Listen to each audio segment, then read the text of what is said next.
Welcome everybody to the third edition of the webinar series of the SEG Committee on University and Student Programs. My name is Aurélien Röser and I will be your host today. Today's topic of this webinar is twofold. We will talk about SEG student travel grants in the first place, and then in the second part of the webinar we will present you some opportunities and challenges for the SEG Student Chapter Excellence Program. Altogether, we will have 4 presentations by several experienced people, students, committee members, people who can show you their own experience and guidelines, best practices for hopefully to help you to better write your annual student chapter reports and successfully apply for student travel grants. We have 2 important deadlines coming up. For example, the first deadline is the 31st of March, when you have to submit your applications for the Student Leadership Symposium, Student Education Program, and your annual reports. And the second deadline is for the annual meeting travel grants. We will show you all about these programs, and the first speaker of today is the chair of the Travel Grant Committee, Jacob Tyler Schwenk, and he will now give you the first presentation. Let's check. Tyler, you can now share your screen, please.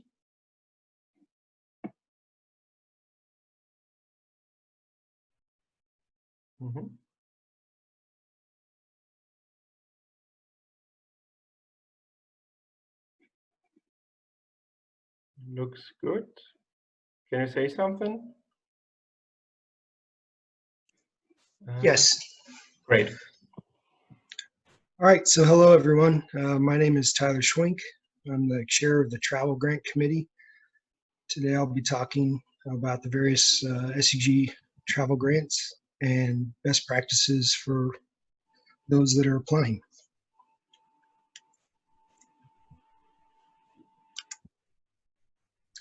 So first, a little bit about us.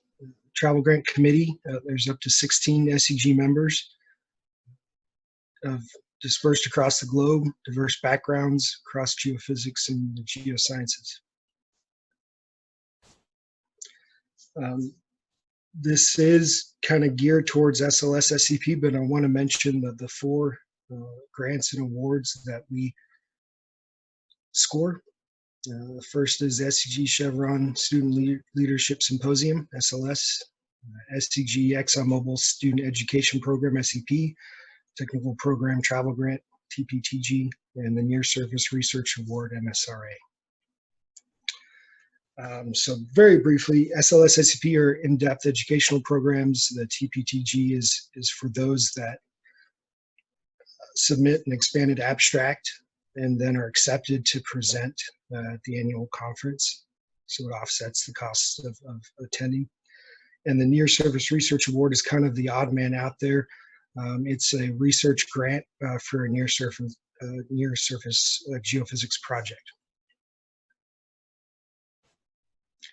I want to just briefly mention the 2019 application process. So here in 2019, SEP had 112 applicants.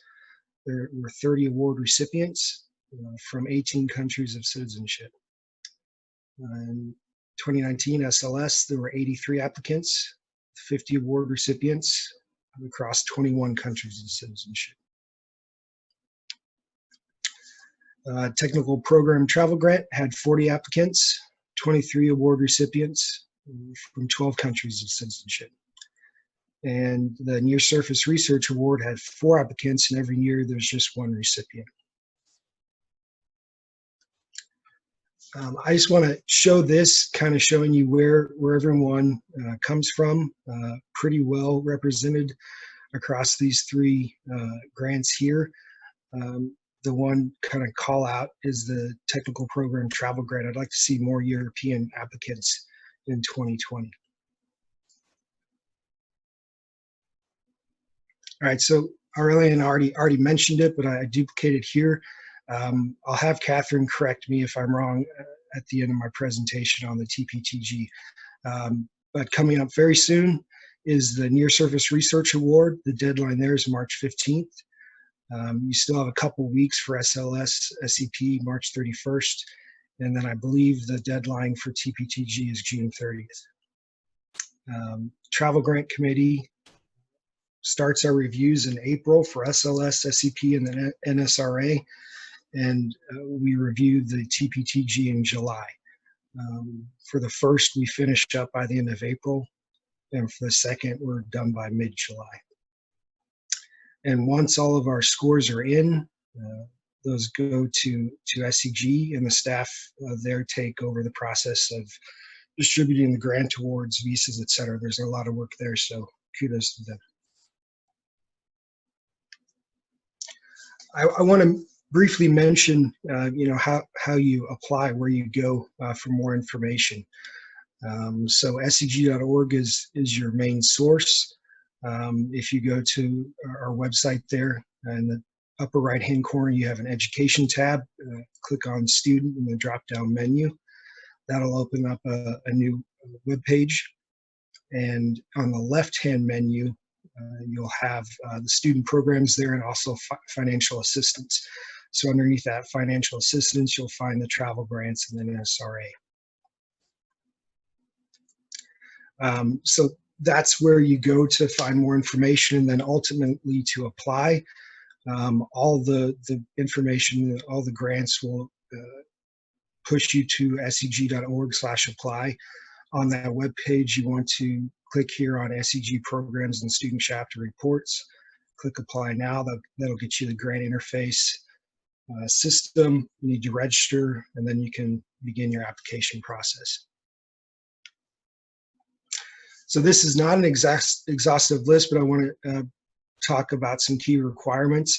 Again, go to seg.org. Make sure you review each grant and awards requirements before applying. In almost all cases, you must be a student at the time of the annual meeting for SLS, SEP. The caveat there is the recent graduates can apply for the TPTG. You also cannot have participated in the program before for SLS, SEP.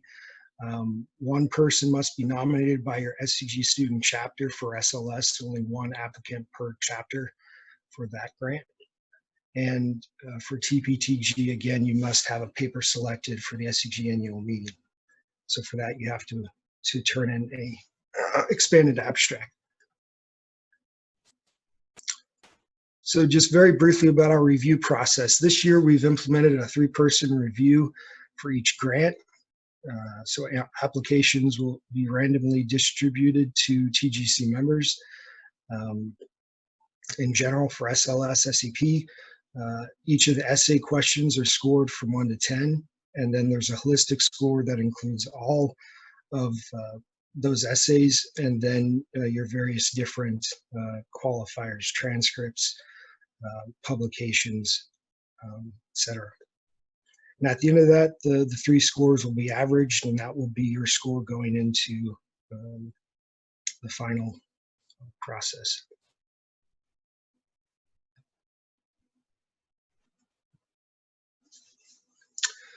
So I want to start with what makes a good application. First of all, make sure you include all necessary documents. If they ask for transcripts, include all the years that are required. Letter of recommendation is very important. We'll talk about that later, and then publications if required again. I want to make a note about the publications. We understand that there's a wide range of different students, from undergraduate to fully tenured PhDs. So if publications are requested, include something. This doesn't have to be an article in geophysics.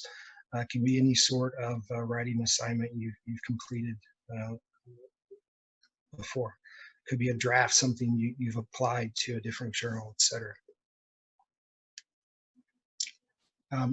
Talking about the letter of recommendation, I think this is a very undervalued part of the application process. Don't discount it. You want to get this from someone that you know well, that knows you well. Ask them whether or not they can write you a positive and detailed letter. Once you receive that from your mentor, colleague, decide whether it's sufficient. If it's not, don't be afraid to ask them to make changes, or go to another mentor and get another letter of recommendation. The point here is that a good letter should convey more to us than I recommend this person for this award.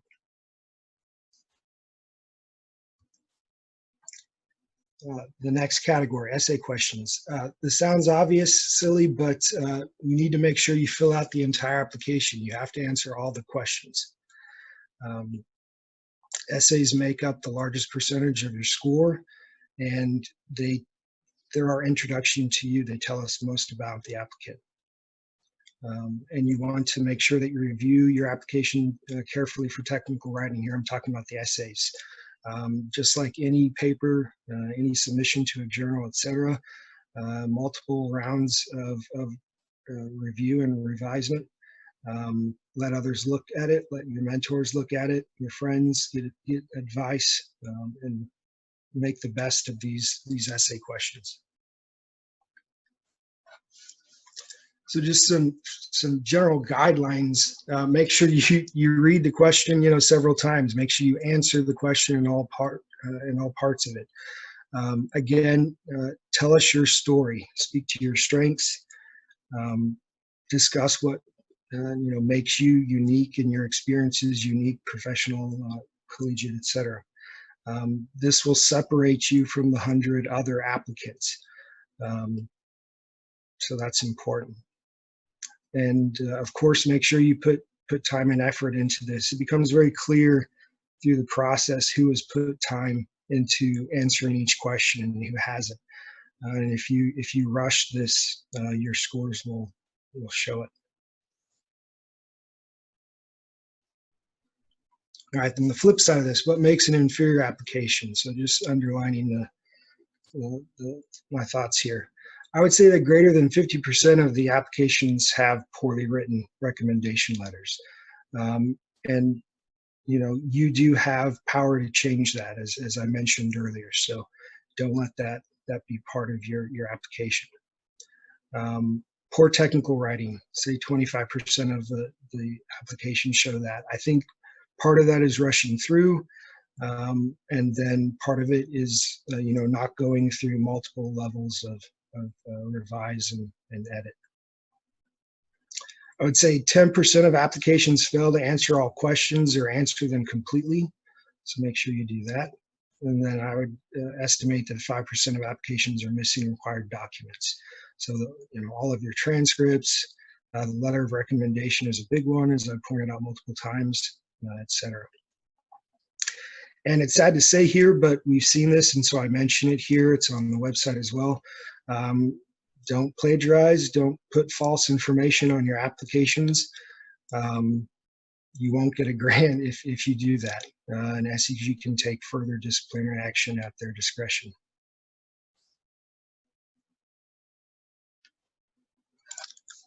So kind of wrapping up here, where do you learn more? We've given this presentation now. Again, your first resource is SEG.org. I talked about the tabs there. Network within your student chapters, with your faculty advisors, with your connections at SEG at large. If in doubt, Google, search the SEG.org. If you can't find information, you can look up, the various different names of the grant programs, etc. You can contact students at SEG.org with help with applications if you have some trouble there. And this last part, I see this time and time again, not just here in what we're talking about today, but in a larger context. SEG members and committees aren't, untouchables. You should feel to contact us directly, pick our brains, etc. Once you log in to SEG.org, you can search our member directory by last name and other qualifiers. There's a list of all the committees on the website, and it lists the chairs and members that are within them. So don't hesitate to reach out to anyone, truthfully. We can, we're there to help. And also wider context, volunteering, as we're doing today, is a big part of SEG. So keep that in mind. So that's all I've got. If there are any questions, I'll do my best to answer them. Thank you very much for your presentation. So I forgot in the beginning, you have 3 options to ask your questions. You can either type them in the chat window or in the Q&A window. Or if you're brave enough, you can virtually raise your hand and we then provide you with additional permissions to speak and directly ask your question to our presenter. Do you have any questions? I think we already have some, right? There was one question whether there's any minimum requirements concerning GPAs for the SLS program, or I think programs in general.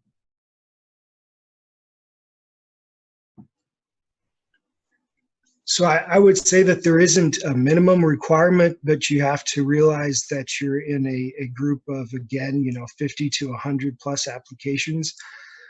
So that plays a part of your holistic score. So although there isn't a minimum GPA requirement, having low GPAs will affect your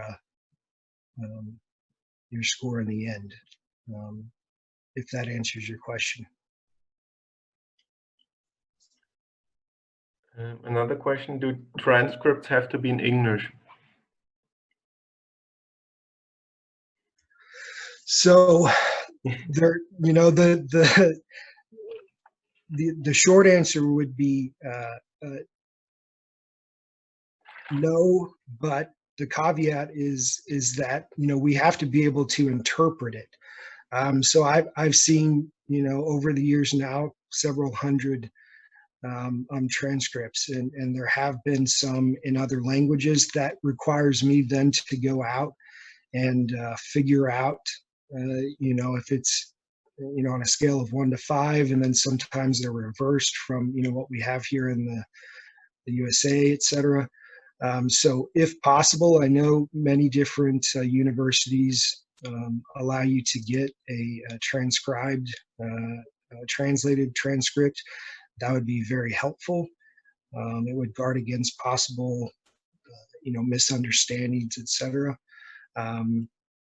So no, but caveat is it would be better if it was in English, for me personally. Then we have 2 more questions which we can actually combine. Basically, it's about graduation, whether students can apply after graduation or in the period where they're about to graduate. So for SLS and SEP, I believe both programs, you cannot have graduated before you attend the meeting. You can apply for the technical program travel grant as a recent graduate. I don't know if there's technically, a time before that. I assume you need to apply as a student for the technical program travel grant, during your submission, the submission process when you submit an expanded abstract. So yeah, I think I answered that. Mm-hmm. I propose we have one more question before we go over to some best practices from our students. So the question was, do we only want to have geophysicists apply, or are we open to all fields of geoscience? So the geosciences is a very large, spectrum, as you know. And so we're not, looking just for people with a, geophysics degree. My specialty is in near surface geophysics. There's oil and gas geophysicists, petroleum engineers, all sorts of different things. My degree is actually in geology. So if you're contributing to SEG, science, etc., if you're going into fields that would be applicable to the larger scope of SEG, you can apply. So I think the short answer is no, it's not just geophysics specialty. Mm-hmm. So we have some more questions, but I propose to have a look at what Mohammed and Debbie can show us, right? So then you can ask more questions after this. Mohammed, Debbie, would you like to share the screen, either one of you? Yep, sure. Can you all hear me? Yes, we can hear you. Perfect. Share screen. Can you see the slides? No, unfortunately not. I'm afraid this is the same problem with. With the Mac, right? Yes. Maybe Mohammed can do it. Otherwise, I have the backup and we do it. Sure. Aurelian, would you mind just sharing the backup then? Yeah, sure. Because the slides haven't changed, so. Just give me a second.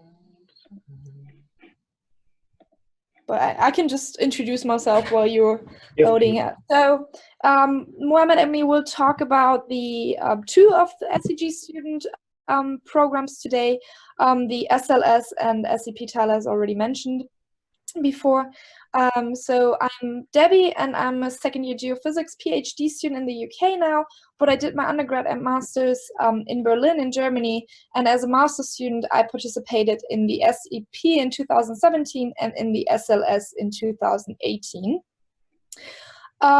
So to shed a bit of light into this, so the SLS and SEP are two workshops taking place right before the annual meeting, which will be in Houston this year, I think. And the application deadline, as Tyler already said, is the 31st of March. So you do have 3.5 more weeks left. A question I've received a couple of times is, can you apply for both? They're happening at the same time. So the SEP is 2.5 days, usually from a Friday to a Sunday, and the SLS is a 2-day workshop on that Saturday and Sunday. So they overlap, which means I think from an administrative point of view, you would be able to apply for both, but it just doesn't make sense. So you cannot participate in both in the same year. Aurelian, could you move on to the next slide, please? Thank you. So SEP stands for the Student Education Program sponsored by ExxonMobil, and it's a 2.5-day technical workshop, which is, so essentially it's a mixture of lectures and exercises on tasks you could encounter when you're working in the oil industry. So I did the SEP in 2017 in Houston, and here are a couple of pictures of me and other people participating in that year. And it is a very technical workshop. So at the bottom right in that photo, you can see that we're interpreting seismic lines. You get to propose a well to drill at the end. And you have 30 people from all over the world participating, so you get to meet people from everywhere, which I thought was one of the most amazing aspects of it, and I'm actually still friends with a majority of them. I think you should keep in mind the SEP is fairly competitive, a bit more competitive than the SLS, so you should really make sure you're fulfilling the requirements. Which Tyler already mentioned, so I'm not going to go into much more detail here. But something we haven't really said yet is you should be pursuing a master's or a PhD in geosciences currently. The requirements also say that sometimes they consider 4th-year undergrads. Another thing I would also like to mention is you should think about a US visa, which depending on which country you're from can be a bit tricky and also can be expensive. So the visa costs are not covered by SEG. When you're applying at the end of March, you do not need to have your visa yet. But something to keep in mind, depending on where you live and where you're from, if you can get it and how hard it is for you to get, and if you need to go to an embassy, for example, before that. Tala already mentioned you need a recommendation letter, you need your academic transcripts, and you need to write a couple of essays, usually 3 to 4. They are not a lot of work in regards the amount of time you need, so it's just 100 to 300 words per essay. I think I had a look at the questions this year. It's something on the lines of describe a geophysical problem that you've worked on. So it's a lot about self-reflection, but I would encourage you to put some effort in, have it proofread by a friend, really make sure there are no typos in there. I wouldn't worry too much about English, like put effort in, but if you're not a native speaker, there will, or it's likely there are going to be a couple of slight mistakes in there. I would also like to mention that it is a professional environment you'd be in if you get picked to participate. And ExxonMobil does use it for recruiting students as well. So when I did it in 2017, we were 30 people from all over the world, and I know that definitely 2 of them ended up working for ExxonMobil now, so they have a full-time job with them now. So that's also something to keep in mind. It's not just a workshop you're participating in, it's actually also an opportunity to get yourself out there, potentially end up having an interview, and try to sell yourself. Could you move on to the next slide, please? So I'd like to move on to the second workshop SEG has to offer, which is the SLS. So that's the Student Leadership Symposium, sponsored by Chevron. And I've already mentioned the SEP is more on the technical side of things. And in contrast to that, the SLS is a soft skill training with also lectures and exercises, but more around team building activities and mentoring and discussion rounds. And some of them are directly related to the oil industry, but I would say it's a bit more universal. In contrast to the SEP, the application process itself is fairly very much the same. So you do have to provide a recommendation letter, academic transcripts, and essays. But the difference is for the SLS, you need to be a current student chapter officer. And you can only have 1 person per student chapter applying. Whereas for the SEP, you can have several people from your student chapter applying for it. So this is something to keep in mind. Your student chapter, depending on how large it is, actually needs to vote for you to go.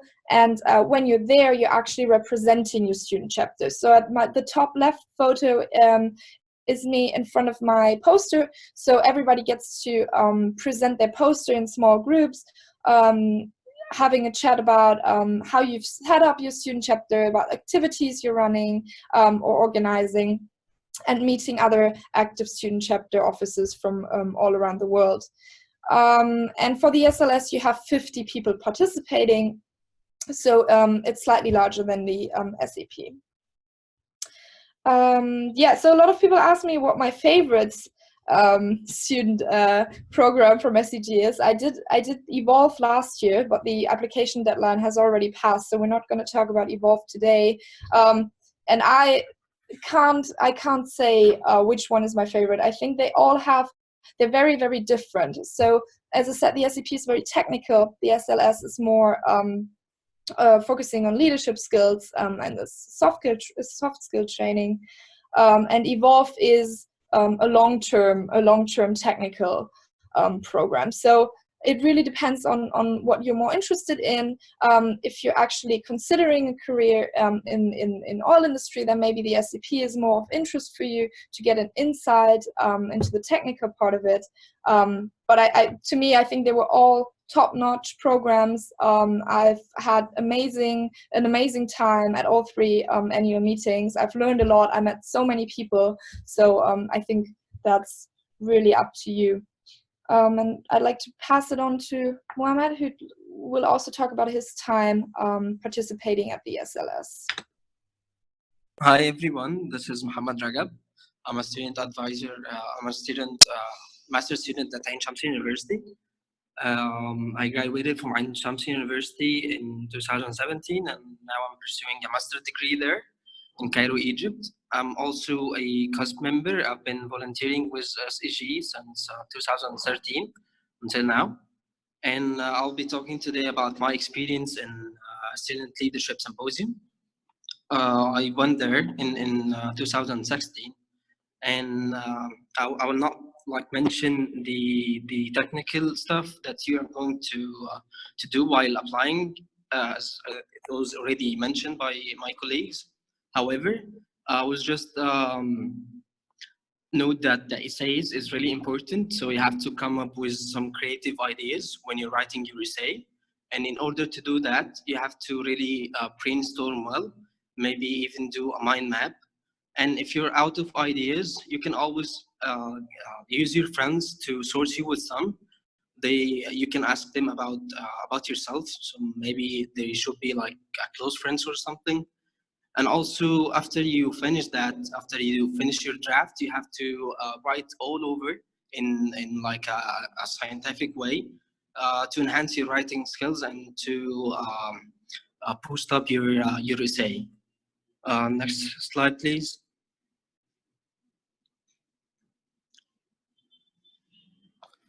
And before attending, I would like to plan for the exhibition, because when you're going to attend the SLS, after that you're going to participate in the exhibition, the annual meeting.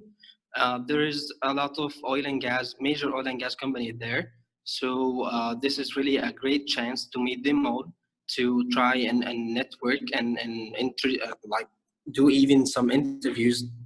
Major companies are usually recruiting in events like this. So I would plan for the exhibition by knowing who is going to be there and what are their scope of work, and even know some guys from the company, and try to identify some targets that I want to meet with. And also about the activities in the ITSLS, you may also want to prepare for that. They have like some discussions, and there is also the challenge pool, which is great, and you can even participate in the challenge pool if you want. So you have to prepare for that. And also you're going there in the first place to present your poster, and you have to master your poster presentation, because you're not only presenting your own work, you're presenting your whole student chapter work. So you're there and showing not only your work, so you have to do your best at it. And also you're going to a new city and maybe even a new country, so you might want to explore the country before you start attending the conference. Next slide, please.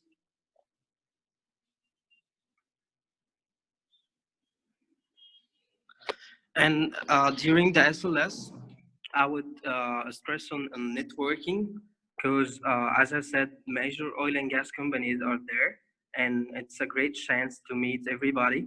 I would attend like almost every presentation and every talk if I can, if I have time to. So to meet new people as much as I can, and also to get like to know some professionals from our industry, which is maybe rarely chance that you get exposed to. And also as we said earlier, you should like identify your targets, like a company, a specific company that you want to work in, or maybe even have an internship in. So you have to mark your targets, and also, as Deborah said, you have to blend in with each other, and you are going to make friends from all over the world, and you're going to be still friends even after the conference is over. And don't forget to have fun, which is like the most thing that we always do. Next slide, please.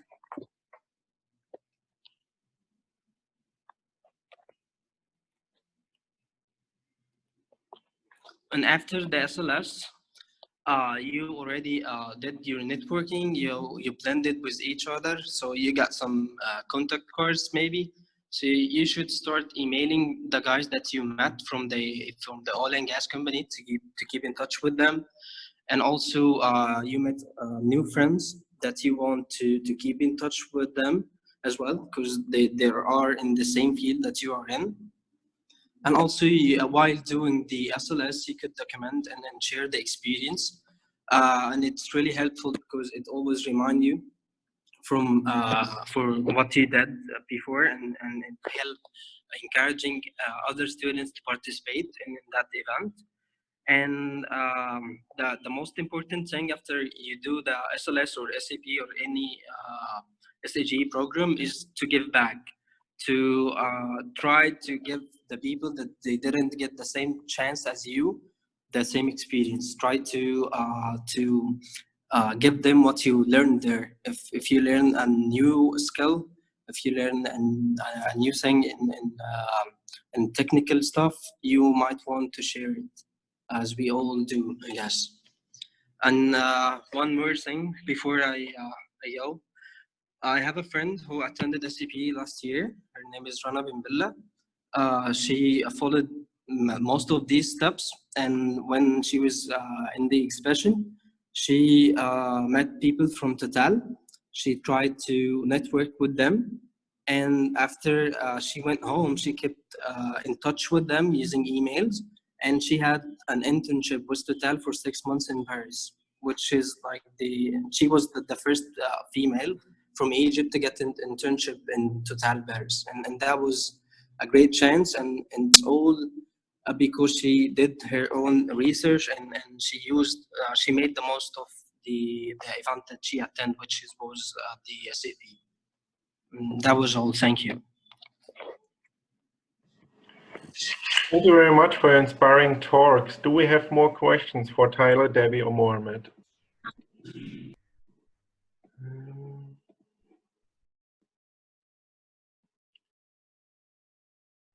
Joan, you gotta help me if there's anything. So currently in the chat window, in the Q&A, I don't see anything. Do we have anybody with a raised hand?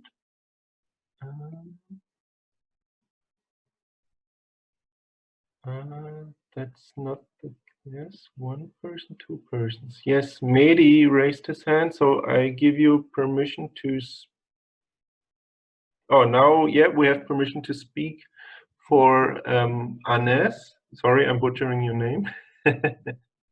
So we have unmuted you. Please introduce yourself and ask your question.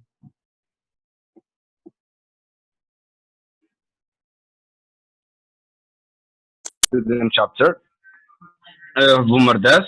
I'm currently doing the Evolve program. Just have some question because one of our student chapter want to apply for the SLS program. Can you hear me? Yes, we can hear you. Fine. Please ask your question. Yeah, thank you. So one member is doing his last final degree in bachelor degree. So usually here we study 5 years, 3 years bachelor and 2 years in master. So it's okay for him to apply if he's in his 3rd year?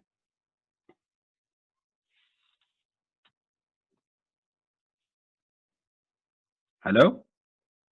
Yes. Would anybody of our panelists like to answer this question?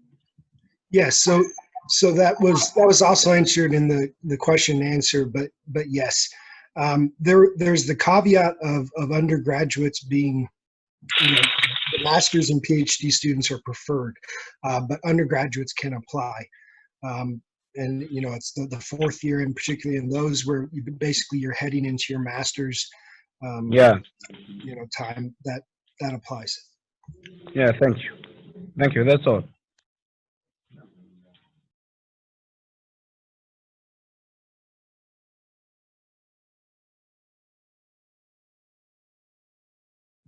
Anybody else?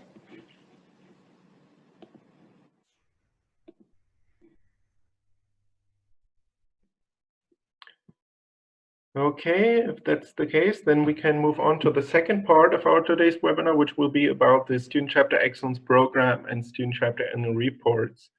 Marco, could you please share your screen? Okay. We can at least hear you. Well, that's a good start. Yes. Okay. Now we can also see your screen.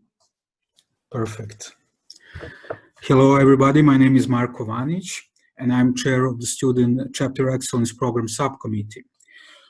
Well, when you attend all of these awesome programs, SLS, SCP, you were awarded travel grant and you return to your home university and start making new activities for your chapter, we are there to give you recognition and help you to develop even further your student chapter.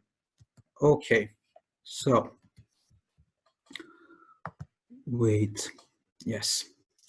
So 2 main tasks of the Student Chapter Excellence Program Subcommittee is itself the Student Chapter Excellence Program, where we are doing evaluation of the reports, but also the Student Chapter Outreach Grant Program, where we are helping you to develop one small activity inside of your community. So first, I will say a few words about the Student Chapter Outreach Grant.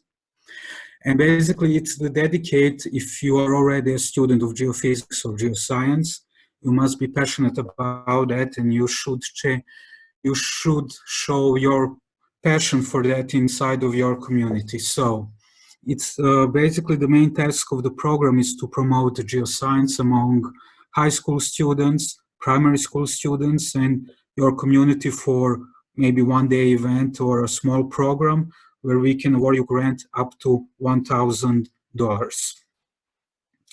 And the second part, when you do all of these activities, is to, and you send the report, is to do evaluation and rank.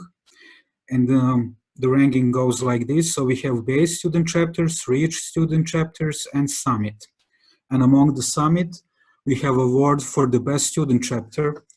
And each year, the best student chapter is awarded with $5,000 travel grant to attend the annual meeting for one student chapter member and for faculty advisor. Also, what is also very important, we very appreciate all of your effort to develop your activities. So we are also giving the award for the most improved student chapter. So if we see that you are doing a good job and that you have the possibility to one day become also the best student chapter, we are going to give you uplift in that with $1,000 travel grant to attend the SEG annual meeting. So how the ranking is done. When you fill your report, the first part that you need to fill in are the student chapter officers. Then participation in the SEG programs, volunteering for SEG, outreach activities, collaboration with the other student chapters or universities, also other curriculum activities that you've done, and your faculty advisor summary. So if you only fill your student chapter officer names and contact details, you are already base student chapter, and this is something that is very important for us. So please, even if you have done any activities in the previous year, fill in this so we know that you are there, that you exist, and that we can try to help you to further expand your activities. So this is the basic requirement for the base student chapter. Then other activities that we want to see is how you are active with SEG. So how much you are taking opportunities of SLS, SEP, but also other programs that SEG has to offer, like field camp program or scholarship technical program, travel grants, honorary and distinguished lectures. So all of these activities that SEG has to offer, it's very good that you take part in it and to apply. And I think that's like the starting point, that after your student chapter is established, that you take opportunity of what SEG has to offer to you. The next, it will be volunteering for SEG. So either as the board member or committee member, or maybe if you volunteer to at some conference to help either in organization or on the spot, or maybe write articles for a SEG Wiki page or something like that. All your effort is going to be very appreciated. Then the next level is when you are organizing activities for high school students or other members of your local community, where you're going to show them all the beauty and the benefits of geophysics. And this is also related to the grant that we are offering, but also it's something that you can do without, let's say, without some support from the SEG. Like if you have anything at your university that you are using in everyday lectures, maybe you can also use it to prepare something for, I don't know, if you have like the science fair in your town where your university is, or the like Log Night of the museums, or all these events where you can take part of it to present geoscience and to promote it. So do it. This is also something very valuable. And of course, it's very important that what you know, it's exchange of ideas, of knowledge, of energy. You know, the synergy with other student chapters and other universities is also important for your career and your development later, but also for your student chapter. So on all of these activities, what our previous speaker mentioned, you are going to meet a lot of other people from many other countries, many other universities. Some of them are maybe your neighboring universities, or maybe you have other student chapter in your country. So it's very good if you start cooperating with them and see what kind of activities they have and what activities is something that they can join you, that you are organizing, and do things together. So that's something that can be very valuable. And of course, don't just focus what you can do with other students and other student chapters and universities, but what you can do at your university. So try to go beyond of the everyday lecture and practical exercises and field camps, field excursion. Try to organize something. Think about what you need in your education at your university. Put the effort to organize activities like that, and this is something that we also value to see in the reports, that actually you are doing some change at your home university, and because of that is also very important input of your faculty advisor, and it's something that is also graded. What we saw from the many reports is that we will have excellent activities inside of the student chapter, but faculty advisor is not aware about those activities. And that's something that is not good. Your faculty advisors have to be informed about amazing job that you're doing beside your school, beside your lectures and studying for the exams, etc. So, and they need to help you because they have probably, you know, also done something like that when they were young age, and they are still have a lot of connections with other students who graduate, who are now working for industry, for scientific institutions, and they can help you. So whenever you start any of the activities, involve your faculty advisors, and we also try to motivate them to be part of the student chapter growth with the award for the best student chapter, which is also travel grant for them to attend the annual meeting. And something that you should also not forget is there is opportunity to upload other documents, like if you make report or your own, or you have photographs from the activities, everything that you have, please upload. Sometimes it's very helpful to us that some of the activities that you are doing, you didn't structure them like we did in what we are expecting to see inside of the report. So sometimes we really find many useful informations what you as student chapter are doing inside of these supporting documents. And this is also something that is helping us to each year make process better and to maybe reshape the questions and what we are asking for you in order to get as much as more information. So this is something that we want to see from your report. So that you are organized as the chapter, that you are taking part in the SEG activities, that you are putting effort to also volunteer for SEG and to be active member of the SEG community, but also is very important that you are in your local community doing activities where you are going to promote geoscience. Then it's important communication with other student chapters and universities, and that share of the ideas among, also to organize activities at on your own at your university that are going to be maybe closed only for the people from your university, and to involve faculty advisors. And that's also very important because sometimes we also have why we establish also the Best Improved Student Chapter Award. That sometimes we will have student chapter that is doing excellent job, and then suddenly they don't do anything. And basically this was because faculty advisor was not aware what students done, and he or she didn't took this energy from the students to pass to the new generation. So when we see that the generation of students is changing in university, it's also how it's changing the activity of the student chapter. So it's important to that your faculty advisor is always informed, so that everything that you are doing will be passed to new generation and will continue to develop your university. It's important to mention that end of this month is the deadline for the student chapter report.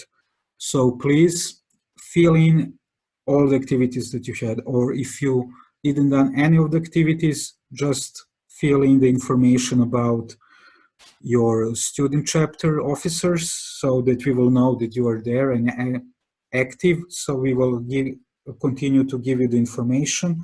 And also because probably you received this email from somebody of us from the committee. So you can also contact the person that sent you the invitation for this and talk about how you think you should advance your student chapter and develop activities. And of course, it's too early now, but not too early to start thinking about the student chapter outreach grant that will be in September. It will start the application process at the end of September. So that will be all from my side. If you have any questions, you can of course ask now. If you think about any other questions later, you can just send an email and we will do our best from the committee to answer you and help you to develop further your student chapter. Thank you. Thank you, Marco.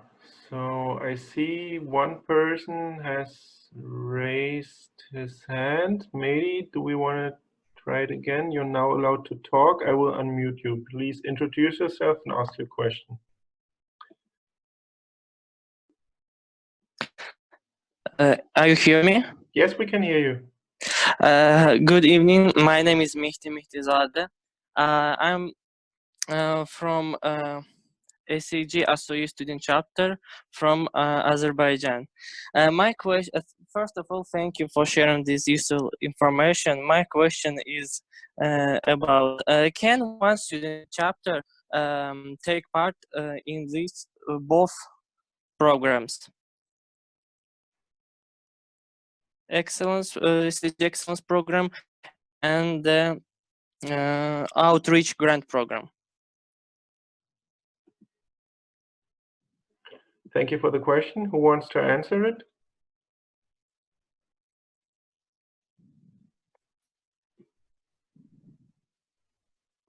Okay, then let me answer it. Yeah, this is certainly possible. So as we said, it's difficult, not possible to apply for the same person for the same program in the same year, but you can apply for one of your student chapter officers can apply for the Student Leadership Symposium, and other people several people can apply for the Student Education Program. So that's no problem.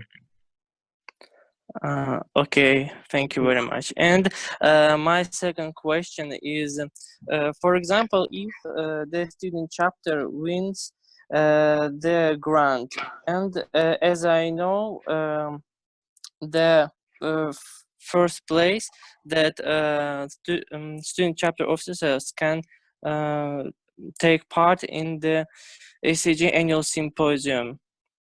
My question is, can all student chapter officers participate in this SEG annual meeting, or only one person can take part?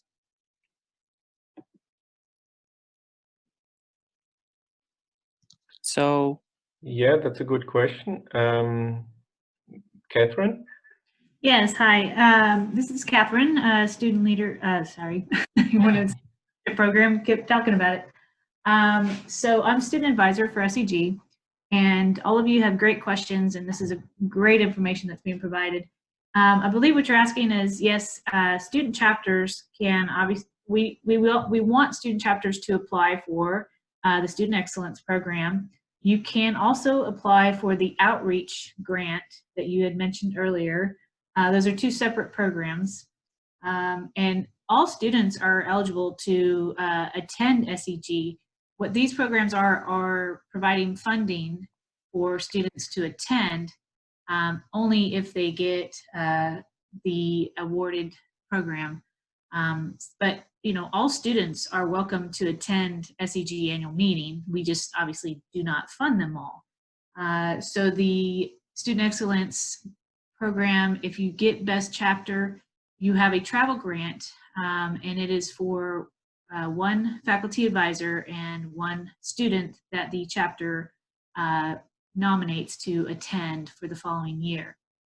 So if a chapter is awarded this year for the best 2020 Best Chapter, they will be awarded a travel grant for two people basically to attend SEG annual meeting for 2021. I hope that answers your question.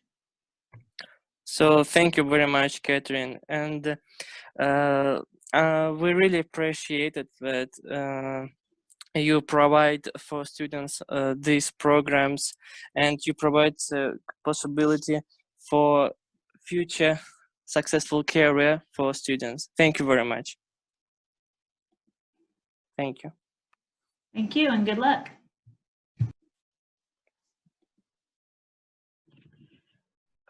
Someone else raised a hand. Solomon, I will unmute you. You can now introduce yourself and ask your question. Oh, you don't have a microphone. That's bad. And then please type your question into the chat window or into the Q&A window. And let me see. Another question coming from Arnes. Hello, sir. Yes, we can hear you. Please ask your question. Yeah, so I just want to ask you a question about the size of the SEG report. So last year when we sent it, it was like there is a limit. I think it's 4 or 3 megabytes. I'm not sure how much. And also about the document, the other document that we like a few pictures for our event. What can we send them through the application with the report or through email to Catherine or to someone else? There is a section on the application that you can upload the extra report or extra document. So you can do that on your report. It's on the chapter application report. And for the size of the report, there's a limit, right? Yes, there's a limit. You'll have to adjust it to what it will allow you to upload. Oh, okay. Thank you.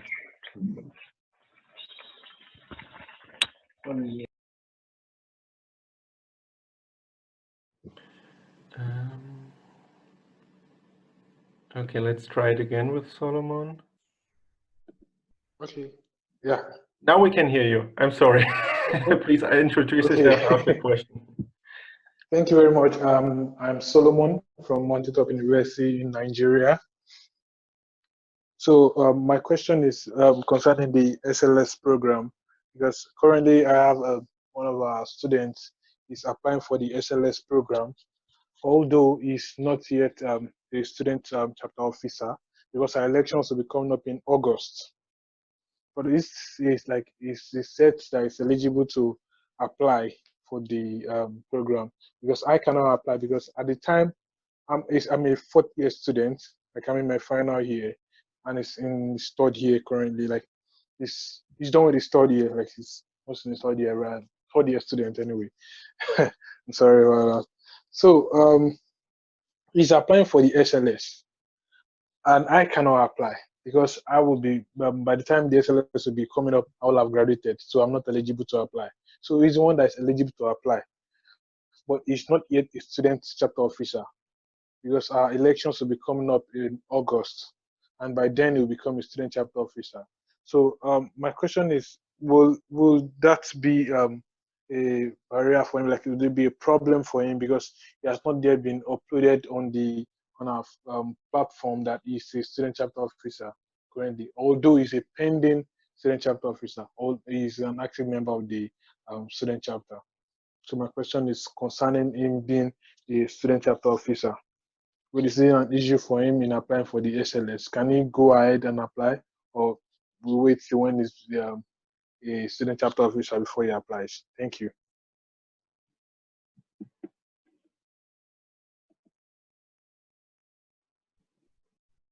I'll take that question. I think what I understand you're asking is if your member, you have your elections in August, and so by then obviously applications are done.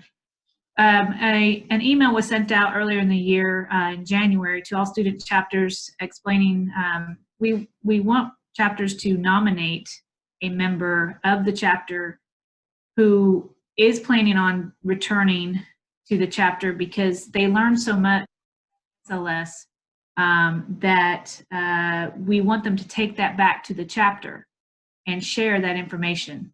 So it wouldn't be beneficial for a chapter to nominate somebody that is not planning to return back to the chapter. So we really want somebody who's going to be excited and is going to continue. They have to be a current student for that year and plan on being continuing in the chapter. They don't have to be an officer, but to continue being active in the chapter. I hope that makes sense.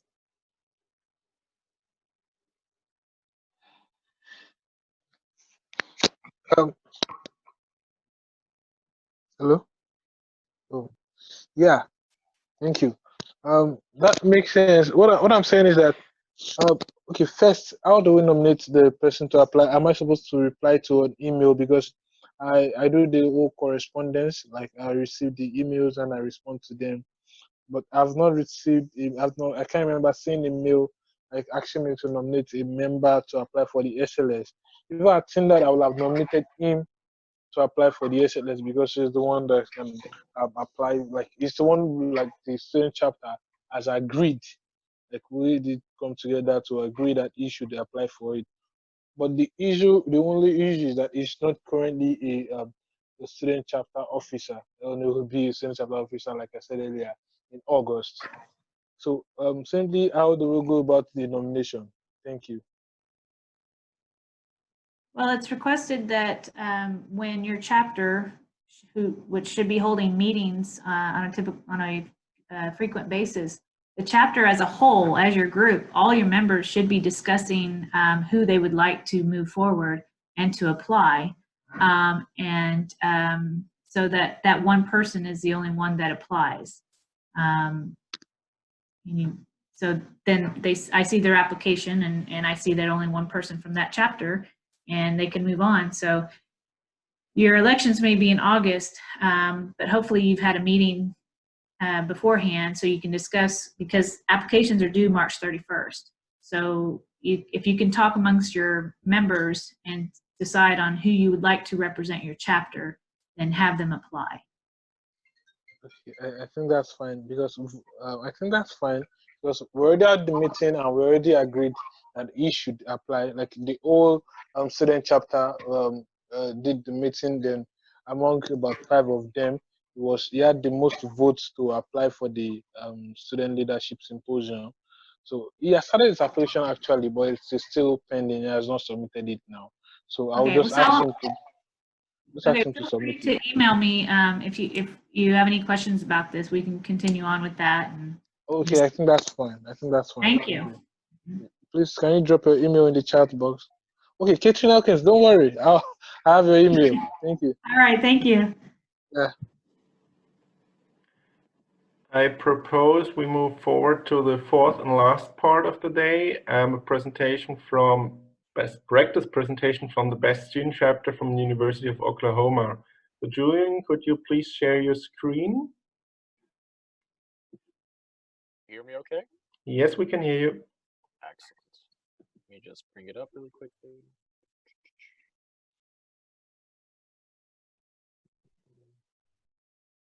All right. Mm-hmm. Can everyone see it in presentation mode? Yes. Okay, we're successful. Great. All right. Well, thank you everyone for hopping on the call, and thank you to all the panelists for the really insightful information. It's really beneficial to all of us. So building off of the previous discussion, so we're going to show essentially what we submitted for our student chapter report, what it is that our student organization has been doing last semester, well, last year and currently this year, and what we just sort of highlighting the process for filling out a chapter report. So this is just a picture of of our SEG student group, and this is us going to one of the professional societies in Oklahoma City, the Geophysical Society, and networking with them. And so what we try to do is really expose our students to as many opportunities as possible. So the outline that we have planned for this presentation is, first we'll go over our chapter, what are some of our goals, the events and fundraising that we've done. We'll also talk about how we submitted our application, what was the process like, and also how did the chapter recognition help us, because it did do that quite a bit. And then finally, we'll open it up to questions if you guys want some more clarification or have any other questions. So starting with our chapter, essentially we have 5 primary goals that we aim to accomplish. Primarily, the main focus is that we try to foster both personal and professional development within not only the realm of geophysics, but also geology here at the University of Oklahoma. And we do this through several different ways. One of them are student mixers and social events. So we'll commonly work with our AAPG student chapter and have social events or mixers after classes or later on in the week for us to just catch up and get to know others. And this is also a great way for incoming students within our department to get used to our different student organizations, what we do, and some of the opportunities that we offer. The other thing is that we also do networking events between students and professionals. So commonly what we'll do is either host professionals here at the university, or we'll travel up to Oklahoma City and attend some of the professional society talks there. We have 2 main professional societies here. One is the Geophysical Society of Oklahoma City, and we also have the Oklahoma City Geological Society. Yes, very similar names, very complicated, but we try to bring them up there once a month to be exposed to those different technical talks and network with some of the professionals within Oklahoma City and the energy industry. We also host lunch and learn courses taught by faculty, visiting professors, and industry professionals. So we'll typically gather all the students for one afternoon. We'll cater food, whether it be sandwiches or something else. And we'll have our distinguished visitor come give a presentation on a technical topic, or perhaps cover some of the soft skills and things of that sort. The 4th item that we do is short courses. So we can actually do this through industry professionals in Oklahoma City. We invite them down here to teach courses. Or more recently, we actually have one of our more experienced students who has experience within the energy industry, and he led a rock physics quantitative interpretation workshop for our students using Petrel. And then finally, the big one, we try to give back to the community as much as possible. We participate in several outreach events, and we really try to go not just to the high school level, but middle school level as well, to showcase what earth sciences is. What is geophysics? What is geology? Why should I care about it? What's the importance? Could I have a future in this career? And we try to expose them to that as much as possible. So some of the events, this is more of a schematic of how we go about actually creating these events. So what I have here, we'll notice we have the students in the top right corner, because that's usually what helps get everything off the ground running. So we typically come up with the project idea and we propose it to both advisors. We have 2 faculty advisors. We also have a staff advisor, which is just one of the coordinators within our department. And so what we'll do is we'll come up with the idea. We'll see what our student body really wants us to do. Do we want more workshops, or do we want more networking events? Do we want to attend more lunch and learns, stuff of that sort? And we'll sit down and we'll talk with our 2 advisors. And so the faculty, they'll help us source essentially distinguished speakers, alumni, professionals from within the energy industry or other industries, get in contact with them and help us foster that that communication. And then we'll work with our staff advisor within the university staff to help sort of coordinate the event. And what we mean by that is items such as ordering food or helping us keep track of our budget. I mean, ideally, if we have an event, we don't want to spend $1,000 on sandwiches when we only have $1,000 in the account. So she helps us really be mindful of our expenses.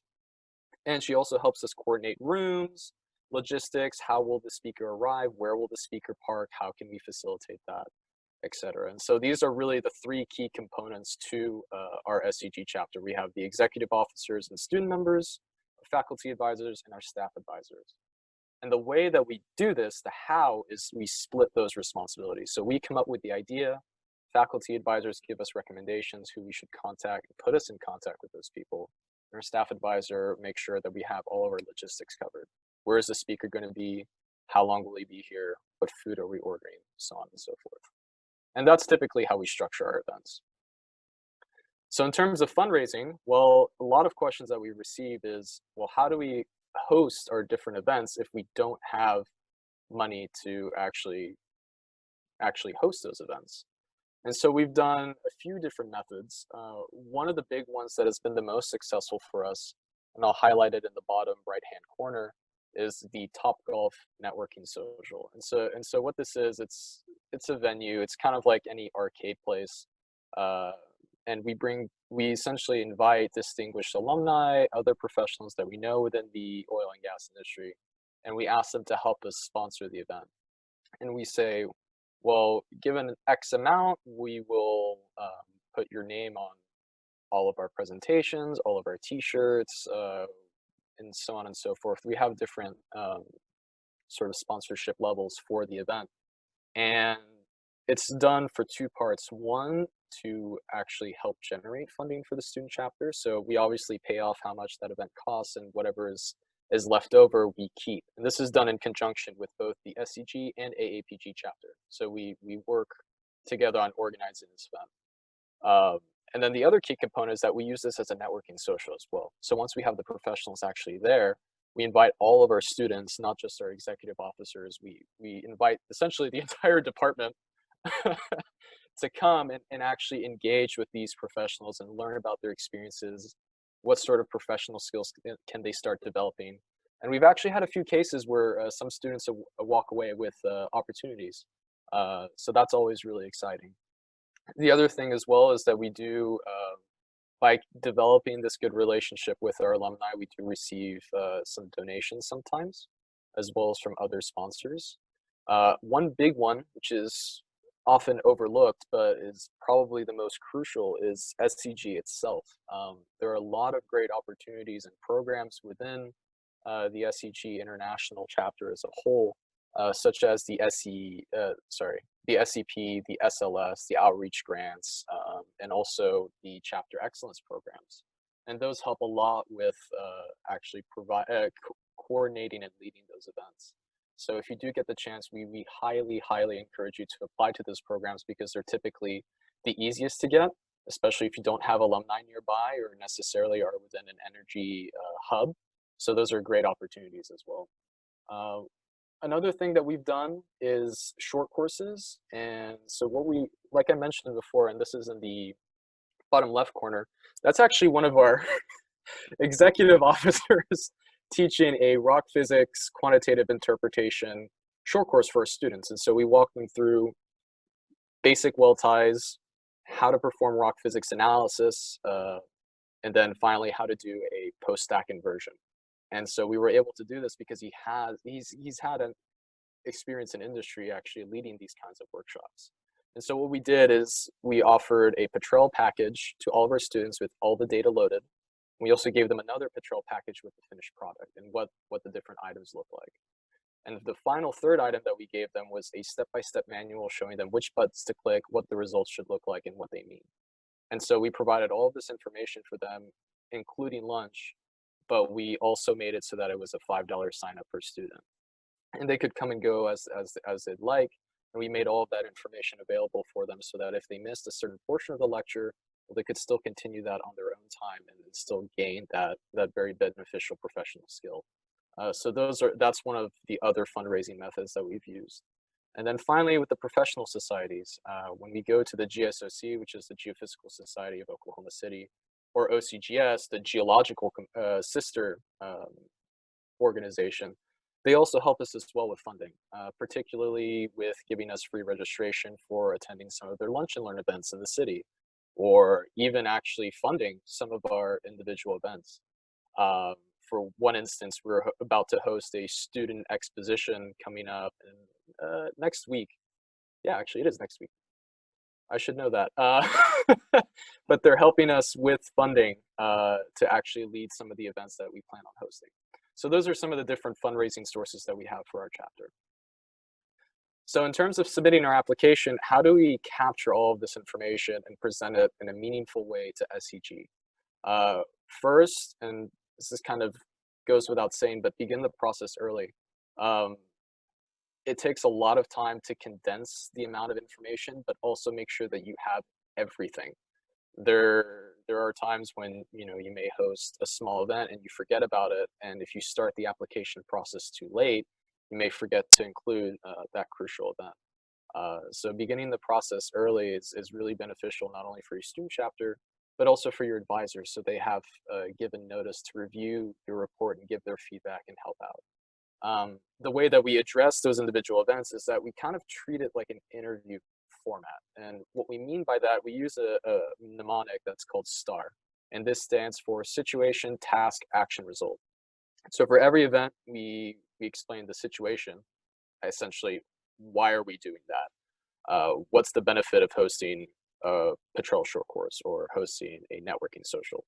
And then we talk about the task. What was that actual event and how did we do it? The action is the physical accomplishment of it. How did we initiate all of those gears in motion?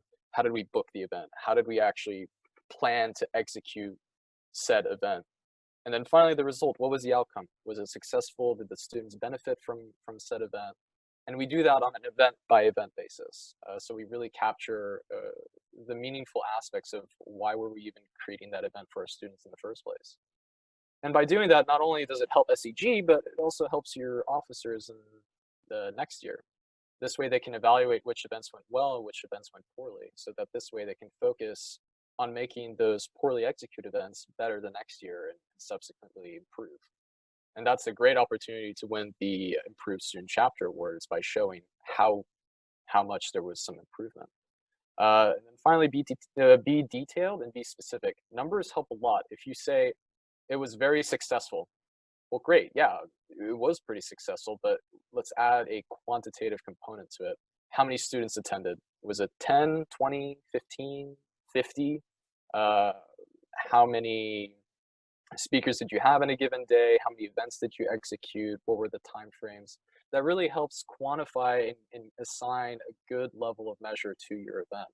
If you use ambiguous words like very and most and so on and so forth, it's still really good. It's just numbers really do help help everyone understand.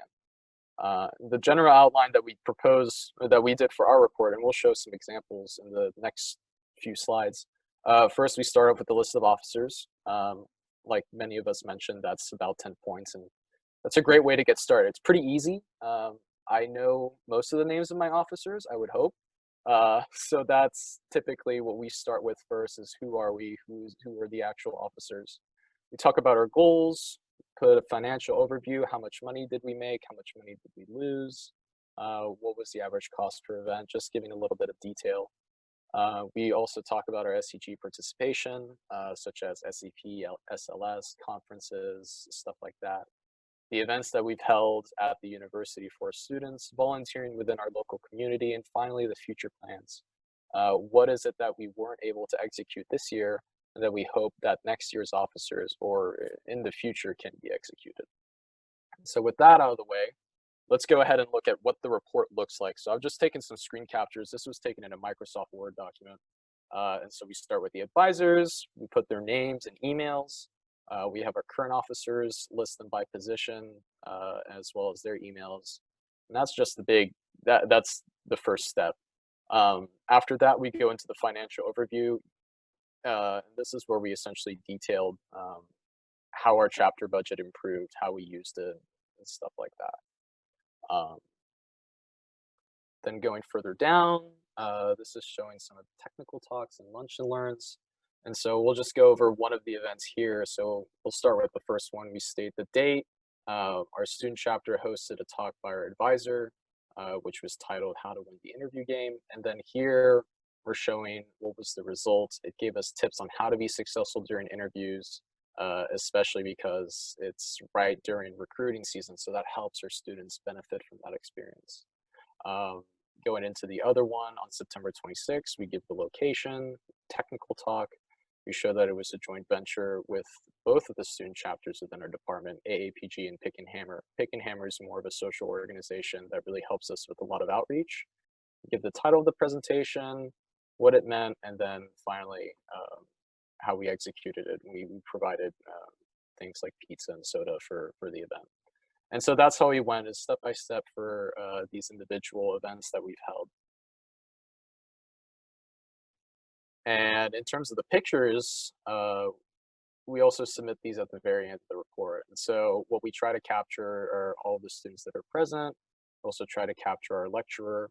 And just mostly the big important thing is to show that our students are involved. They're actually participating in the events. They're benefiting from it. And you know, the most important one is to have fun. That sometimes get overlooked a little bit, which that's the key point. That's the reason why we actually do all of these events. We want to have all the fun that we can. And so I think that's the end of it. Oh, no, sorry. So that's the chapter report examples. And then finally, how did the chapter recognition help? What was it from submitting this application that actually benefited us? It actually helped in significant ways. We obtained significantly more sponsors because of being recognized as the best student chapter. It made people within our local community more aware of what we had accomplished.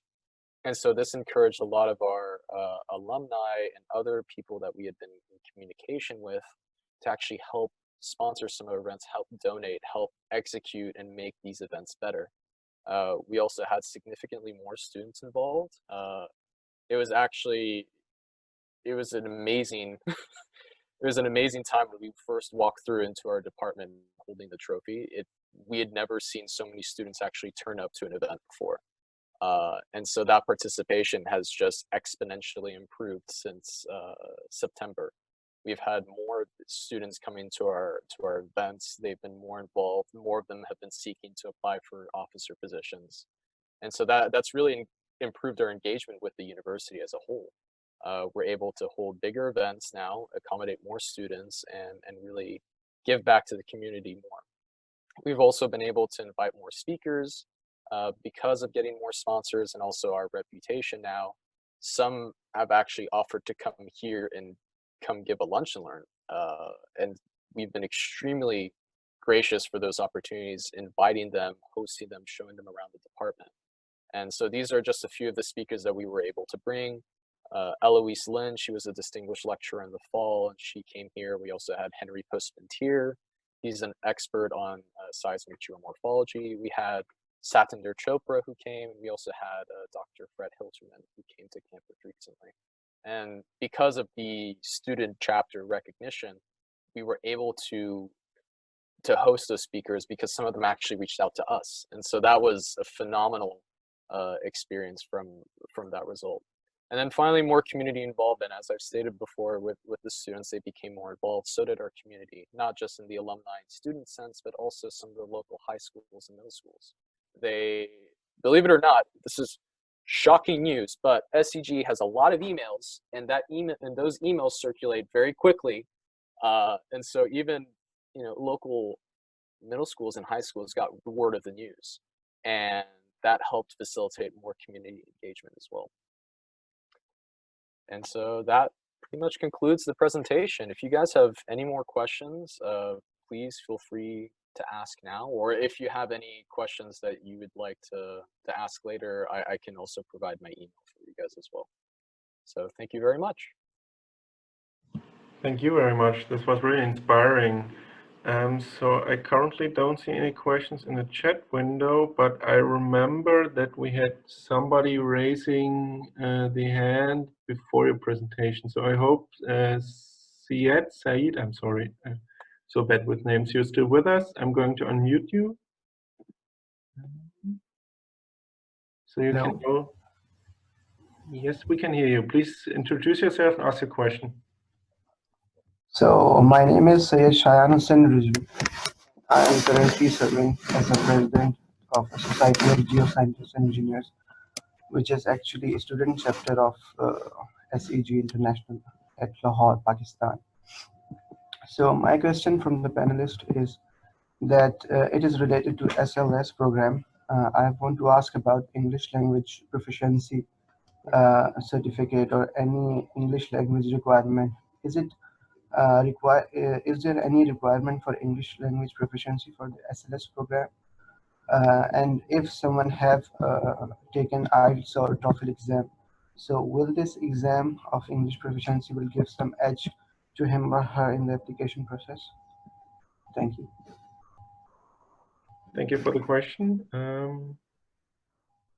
Tyler? I'm going to default to Catherine on that.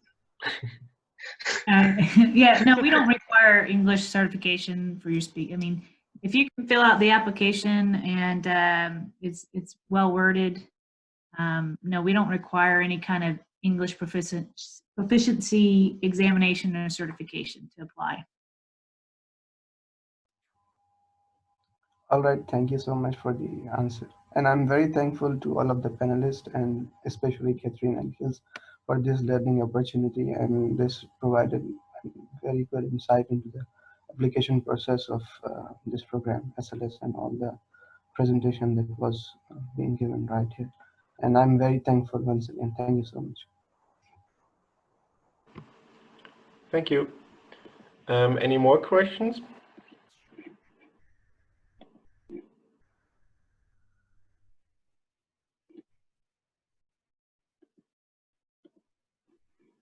If that's not the case, I have a question to June. Have you already submitted your annual report?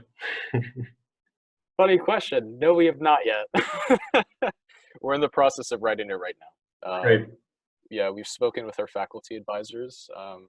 Our plan is to submit a draft before spring break so that this way they have enough time to review and give us feedback. And then we'd like to ideally submit it as soon as possible. Mm-hmm. An announcement to everybody else, please don't wait until the last day for all applications and your reports. Give SEG staff and the people that we're talking today some time to process everything, not just at once. So you have a big submission window, and the earlier the better. So if there are no other questions, then I would like to make two final announcements. Let me share my screen once again.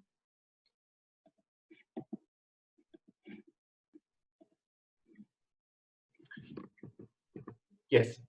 First announcement is about the International Geosciences Student Conference. One of the probably best opportunities to implement everything that you heard today, to show some activity for a chapter, to network with industry professionals, but also with other student chapters, not only from SEG, but also from other societies, are those Geosciences Student Conference. And the next one in Europe will take place in Aachen, Germany, from the 5th to the 10th of July. And currently we're still in the submission window for abstracts, which will close on the 15th of March, so in roughly 2 weeks. And the early bird registration deadline will be the end of March, so just like our deadlines for the events today. So please visit their website, and they also have a Facebook page and Instagram page. Follow these guys, they're doing an amazing job, preparing a great program for students. And the lovely thing about those IGSCs and other student conferences around the world is that it's really made by students for students. So please check them out. And the second announcement is that you can not only attend our webinars live, but all of them get uploaded to the SEG channel on YouTube. As I said in the beginning, this is our third event of the webinar series. The first ones that we recorded or did in November and in January can already be found there. And this event will be found there as well in a couple of days. So please give us some time to do the editing, and then you can please share it with your colleagues and friends, spread the word, let people know about these opportunities, that you can actively participate in them and hopefully learn something from them. I certainly know that I learned a lot today. And if there are no final questions, let me check again. I don't see anything. Yes, you see the emails. Please contact us. Please put your comments on the YouTube videos. We like to interact with you. We like to hear what ideas you have for future webinars. So we're already in the planning for the next one. We cannot already tell you a date, but please look out for announcements via your student chapters or social media. And with this, I would like to thank all of our speakers today and also the people in the background who did a lot of work to help us realize this webinar today. And with this, I wish you a nice day, have a good evening and a great time. Bye-bye.